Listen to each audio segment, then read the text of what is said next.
নমস্কার বন্ধুরা, আমি আমলকি ক্যান্ডি বানাতে চলে এলাম। তো দেখুন কিভাবে বানাচ্ছি। আমলকিগুলোকে সিদ্ধ করে ভাপিয়ে নিয়ে পেস্ট তৈরি করেছি। দেখুন পেস্ট তৈরি করেছি। এবারে কড়াইতে তেল দিয়েছি। তেল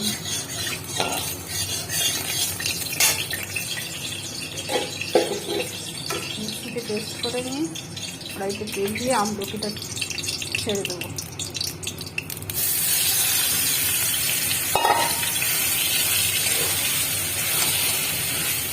আমি জল দেবো না বন্ধুরা। এবারে আদা, এর সাথে আদা, গোলমরিচ, আদা দিলাম,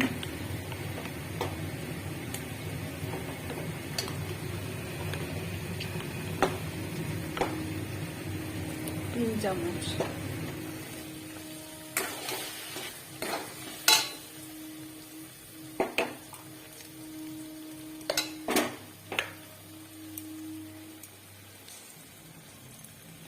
গোলমরিচ দুই চামচ,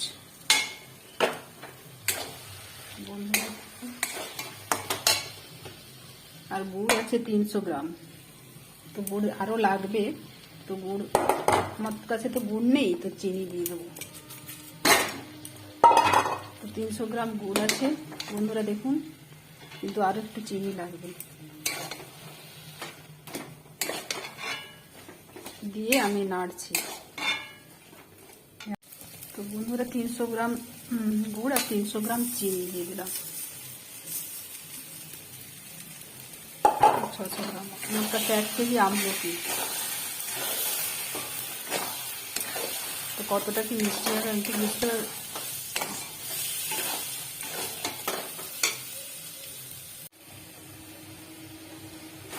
এরকম বন্ধুরা, এরকম বেশ কিছুক্ষণ ধরে নাড়তে হবে, প্রায় আধ ঘন্টা।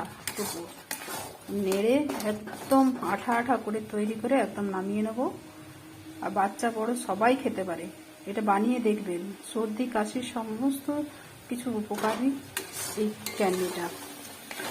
ভীষণ ভালো খেতে এবং ভীষণ সুস্বাদু। আপনারা প্রত্যেকে বানিয়ে রাখবেন বাড়িতে। বন্ধুরা এইরকম বস্তা হয়ে গেছে, এবারে নামিয়ে নিতে হবে।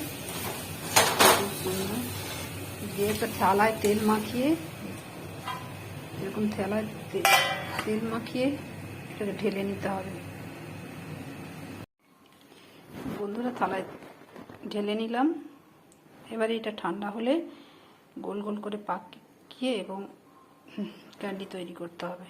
তো বন্ধুরা এগুলো যে পাকিয়েছি, এগুলো চিনির গুঁড়োয় মাখিয়ে দিতে হবে। মাখিয়ে তৈরি হয়ে গেল ক্যান্ডি, আমলকি ক্যান্ডি। এগুলো সারা বছর স্টোর করে রাখা যায় এবং খেতেও খুব সুস্বাদু এবং সুন্দর খেতে। তো বন্ধুরা তৈরি হয়ে গেল আমার আমলকি ক্যান্ডি। পাশে থাকবেন, লাইক করবেন, কমেন্ট করবেন, শেয়ার করবেন।